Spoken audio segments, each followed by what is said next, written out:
Hello student, आज हम बात करेंगे क्लास 6 के हिंदी व्याकरण के सेकंड चैप्टर की बात, जिसका नाम है बाण विचार। तो बाण विचार होता क्या है? तो व्याकरण में बाणों के रूप, भेद, उच्चारण तथा उनके मेल से बने शब्दों पर विचार किया जाए उसे बाण विचार कहते हैं। अब सबसे पहला है बाण। तो बाण क्या होता है? भाषा की वह सबसे छोटी इकाई जिसे बाण या ध्वनि कहते हैं। भाषा की वह सबसे छोटी इकाई जिसे बाण या ध्वनि कहते हैं। अब बाण विचार। तो व्याकरण के जिस भाग में बाण के लक्षण, उसके भेद, उच्चारण तथा उसके मेल से बने शब्दों के नियम बताए जाएं उसे बाण विचार कहते हैं। अब हिंदी भाषा में या देवनागरी लिपि में 52 बाणों को रखा गया है। आगे है बाणमाला। तो बाणों का वह निश्चित क्रम और निश्चित समूह बाणमाला कहलाता है। फिर से, बाणों का वह निश्चित क्रम और बाणों का निश्चित समूह बाणमाला कहलाता है। अब इसके बाद आप हिंदी बाणमाला देखेंगे तो हिंदी बाणमाला में 52 वर्ड हैं, 52 वर्ड होते हैं। तो आप देख सकते हैं ये यहाँ तक आ, बड़ा, ई, उ, रे, ए, आई, ओ, औ, अंग, अह, ए 11 होते हैं, 13 हो गए यहाँ तक। और अब यहाँ से का वर्ग से लेकर पा वर्ग तक 25 होते हैं। तो 13 और 25 38 हो गए। 38 4 42, 42 4 46। और ये अन्य वर्ण हैं 2, तो ये भी वर्णमाला में रखे गए हैं। उसके बाद 4 ए हैं, तो 52 वर्ण वर्णमाला में होते हैं। अब वर्ण के भेद। तो वर्ण को 2 प्रकार से बांटा गया है। पहला स्वर होता है, दूसरा व्यंजन होता है। अब स्वर क्या होता है? स्वर क्या होता है? तो जिन वर्णों का उच्चारण स्वतंत्र रूप से किया जाए उन्हें स्वर कहते हैं, या जिन वर्णों के उच्चारण में किसी अन्य वर्ण की सहायता नहीं लेनी पड़ती है उन्हें स्वर कहते हैं। हिंदी में स्वर 11 होते हैं। आ, बड़ा, ई, बड़ी, उ, बड़ा उ, रेर, ए, आई, ओ, औ। ये 11 स्वर होते हैं हिंदी की वर्णमाला में, और इन्हें ही व्याकरण की दृष्टि से 11 दिखाया गया है। अब है स्वर के भेद। तो स्वर के अंदर भी कुछ भेद होते हैं। तो स्वर के 3 भेद होते हैं। पहला होता है ह्रस्व स्वर। तो जिन स्वरों के उच्चारण में सबसे कम समय लगता है उन्हें ह्रस्व स्वर कहते हैं। और इन्हें एक मात्रक स्वर भी कहते हैं। जो एक मात्रा वाले स्वर होते हैं उन्हें एक मात्रक भी कहते हैं। और दूसरा, इन्हें मूल स्वर भी कहते हैं। अब अगला है दीर्घ स्वर। तो दीर्घ स्वर क्या होता है? जिन वर्णों के उच्चारण में ह्रस्व स्वर से दोगुना समय लगता है उन्हें दीर्घ स्वर कहते हैं।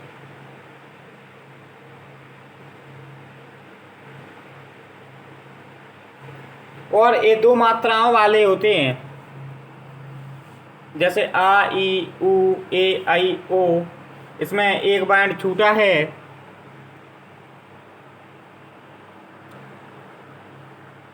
ये वर्ण इसमें नहीं है। ये 7 होते हैं और मूल स्वर 4 होते हैं।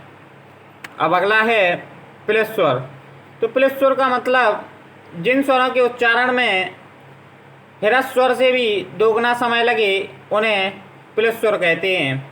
यानी ये 3 मात्राओं वाले स्वर होते हैं। इनका प्रयोग किसी को दूर से बुलाने में या मंत्र पढ़ने में आदि के लिए होता है। जैसे अरे, ओम, ए 3 मात्रक होते हैं। इन्हें 3 अंक के द्वारा दर्शाया जाता है। अपन जैसे किसी को बुलाते हैं अरे, तो अरे की आवाज़ में बड़ा जोर लगता है, इसलिए इसमें दीर्घ स्वर से तिगुना समय लगता है। अब है व्यंजन।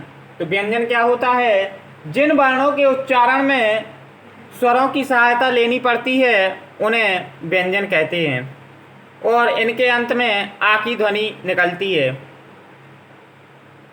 और हिंदी वर्णमाला में 39 व्यंजन बताए गए हैं।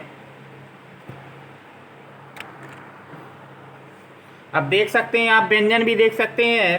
का खा गा घा रा, चा छा जा झा अंगुआ, टा ठा डा डा अणा, ता था दा दा ना, पा फा बा बा मा।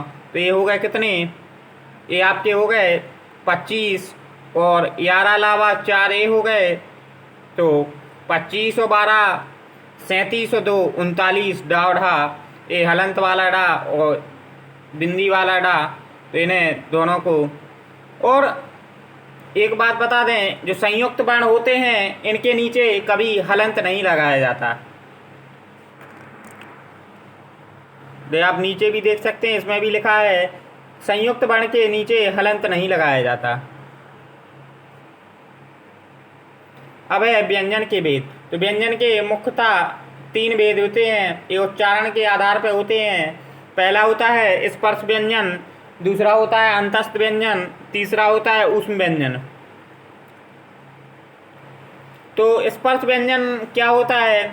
जिन व्यंजनों के उच्चारण में वायु मुख के सभी भागों को स्पर्श करती है उन्हें स्पर्श व्यंजन कहा जाता है या कहते हैं। जिन व्यंजनों के उच्चारण में वायु मुख के सभी भागों को स्पर्श करती है उन्हें स्पर्श व्यंजन कहा जाता है। इनकी संख्या हिंदी में 25 होती है और इन्हें 5 वर्गों में बांटा गया है। प्रत्येक वर्ग का नाम अपने वर्ग के पहले अक्षर के अनुसार रखा गया है। जो वर्ग है इनका नाम पहले अक्षर के आधार पर रखा जाता है। जैसे आप इसमें देख सकते हैं, का वर्ग वाला पहला है तो का के आधार पर रखा गया है इसका नाम, आप देख सकते हैं इसमें। फिर चा जो पहला अक्षर है, फिर टा वर्ग, फिर ता वर्ग, फिर पा वर्ग।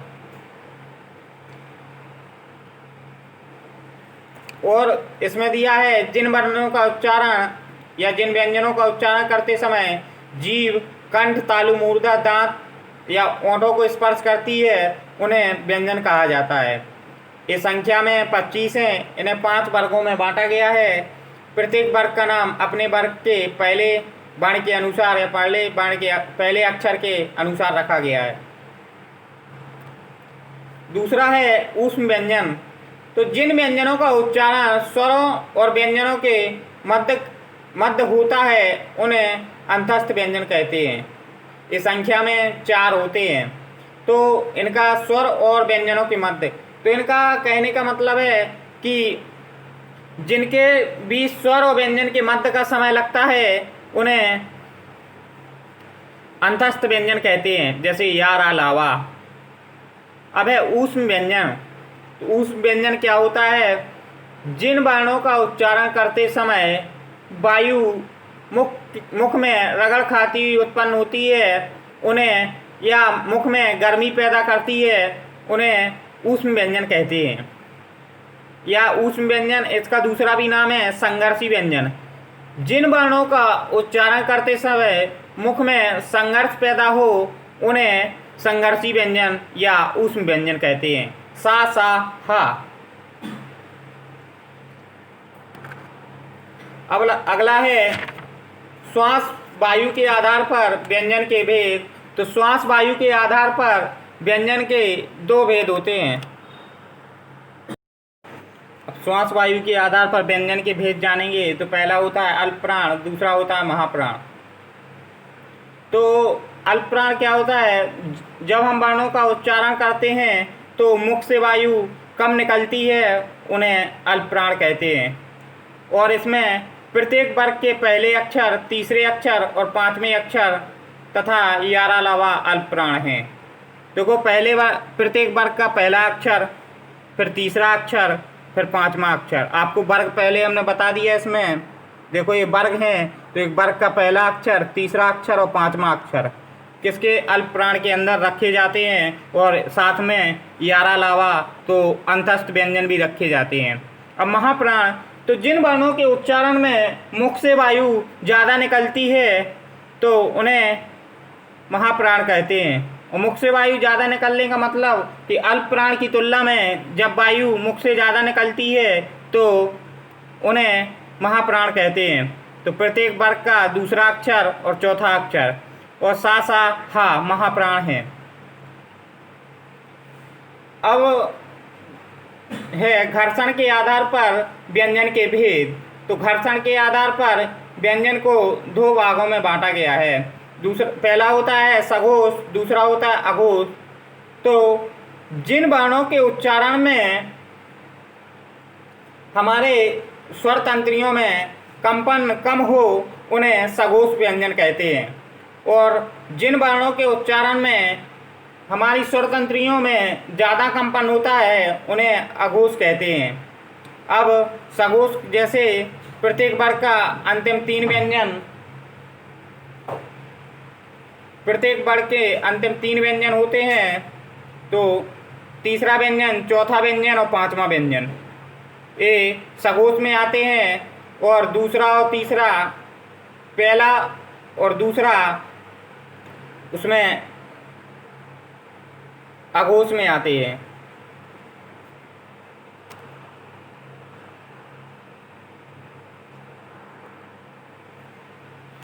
और अंतस्थ व्यंजन भी इसके साथ आता है। अब अन्य व्यंजन की बात करते हैं।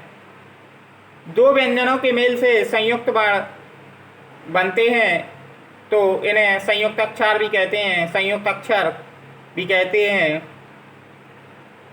अब दो अलग अलग रूप मिलाकर, व्यंजनों को मिलाकर जिनका रूप बदल जाता है, तो काव सा मिलेंगे तो छा बनेगा, तावरा तो त्रा, जावा ज्ञा, सावरा स्रा। तो इसका अक्षर का प्रयोग अक्षरा हो गया, शिक्षा हो गया, सुरक्षा हो गया, रक्षा हो गया, नक्षत्र हो गया, त्रिशूल हो गया, ज्ञान विज्ञान हो गया, ज्ञानी हो गया, श्रवण हो गया, श्रीमान हो गया। अब है एक स्वर रहित व्यंजन दूसरे स्वर रहित व्यंजन से मिलाकर, हालांकि इनका रूप नहीं बदलता है। जैसे पाया तो प्यारा, सावा तो श्वास, कावता तो रक्त, वक्त, दाया विद्या विद्यालय, टावरा तो ट्रेन। अब आगे बात करते हैं द्वैत व्यंजन की। जब स्वर रहित व्यंजन अपने समान स्वर युक्त व्यंजन के साथ संयुक्त, सीधी सीधी बात है, जब दो समान व्यंजन मिलते हैं तो द्वैत व्यंजन होता है। जब समान दो व्यंजन मिलते हैं तो द्वैत व्यंजन होता है। चाव चा तो बच्चा हो गया, पक्का हो गया, काव का, टावटा, लट्टू हो गया, खट्टा हो गया, पाव पा, चप्पल हो गया, थप्पड़ हो गया।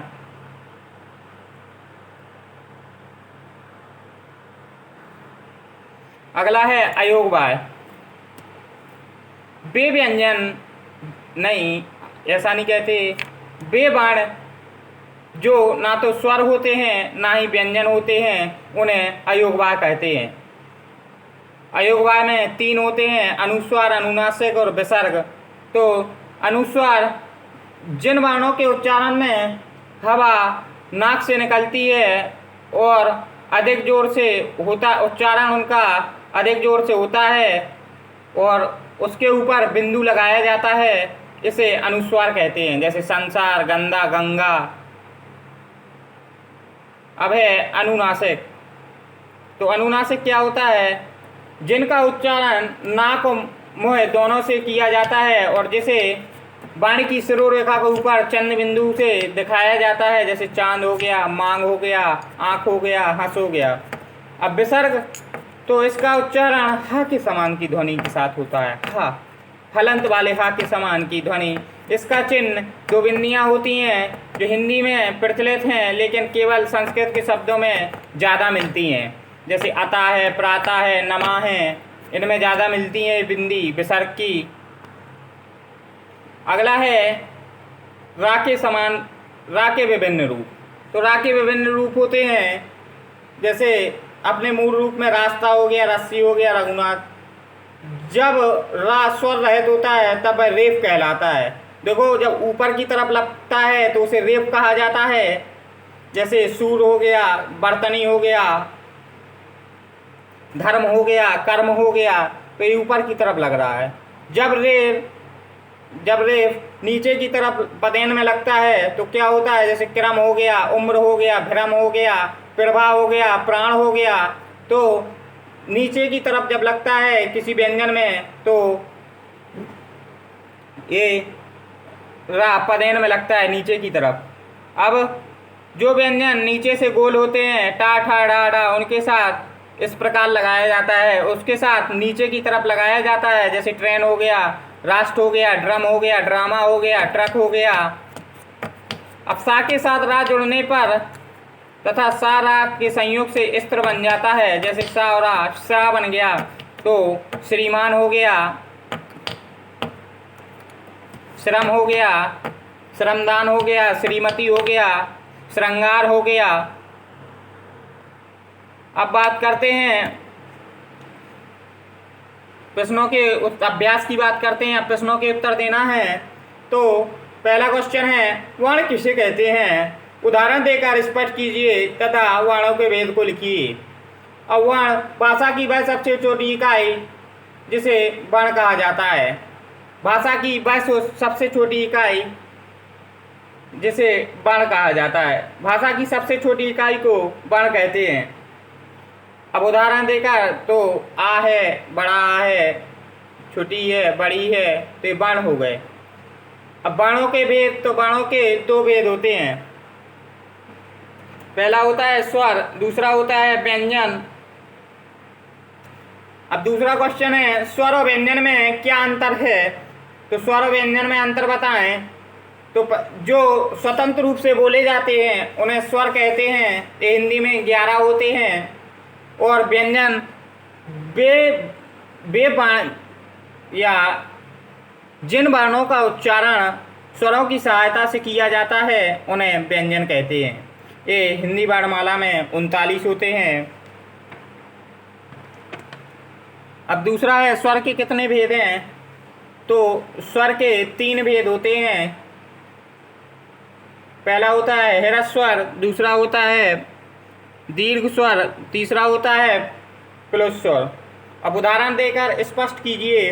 तो एक मात्रक वाले जैसे आ, छोटा आ, ई, ऊ और ऋ, ये आएंगे उसमें ह्रस्व स्वर में। और ये 7 जितने बचे हैं, 7 बचे हैं, तो ये आएंगे दीर्घ स्वर में। और प्लुत स्वर में अरे, ओम, ये 3 मात्रक वाले इसमें आएंगे प्लुत स्वर में।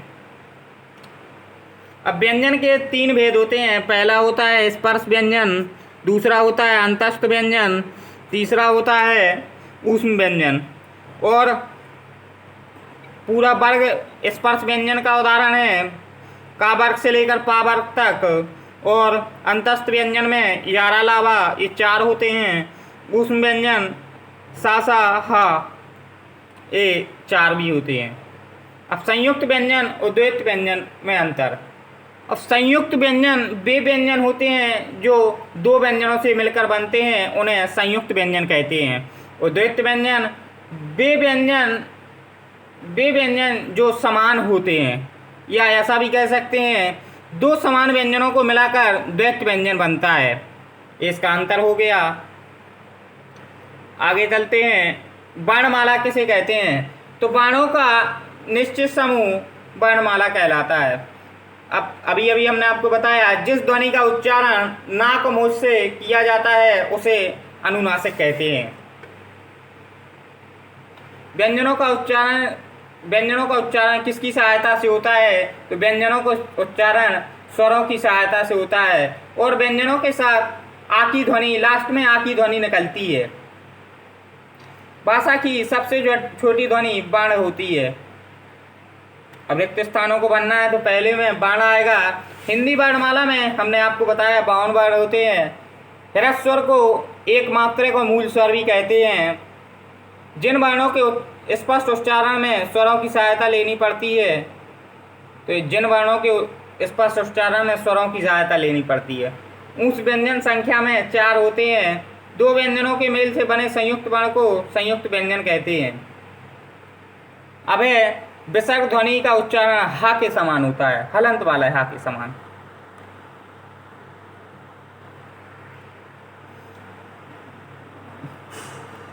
अगला है वर्ण की उस मूलध्वनि के चिन्ह को कहते हैं जिसके टुकड़े ना हो सकें। सही है ये वाला सही है। अब दूसरा है देवनागरी लिपि में 42 वर्ण होते हैं, तो ये गलत है, अभी अभी बताया हमने। ह्रस्व स्वर के उच्चारण में दोगुना समय लगता है, ये गलत है। संयुक्त वर्ण के नीचे हलंत नहीं लगाया जाता, हमने आपको ये बताया पहले कि संयुक्त वर्ण के नीचे हलंत नहीं लगाया जाता। गा घा गा महाप्राण है, तो ये महाप्राण नहीं है। अब है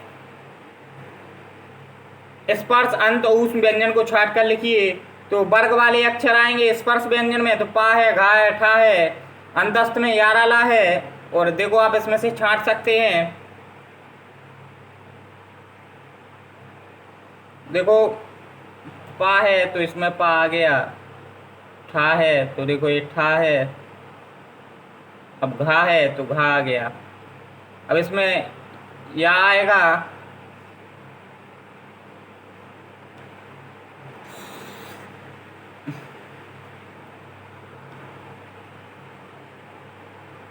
इसमें या आएगा, रा ला वा सा हा हा। देखो ये तीनों व्यंजन के हमने छांट के लिख दिए हैं आपके सामने। अब है ऋण तथा रा की मात्रा वाले 4 शब्द लिखिए। तो पहला है ग्रह, ऋण की मात्रा वाला ग्रह, कृपा, सृजन, मात्र। अब है रा की मात्रा हो तो ऊपर की तरफ लेफ लगेगा, तो सूर हो गया, पर्व हो गया, कर्म हो गया, धर्म हो गया। अब नीचे की तरफ पदेन में लगेगा, तो भ्रम हो गया, क्रम हो गया, उम्र हो गया, प्रण हो गया, प्राण हो गया, प्रभा हो गया।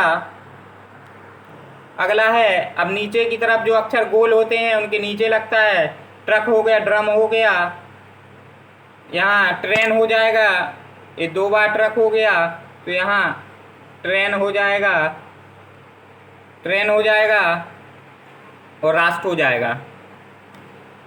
अब है अनुस्वार अनुनासिक के प्रयोग करते हुए सार्थक शब्द बनाएं।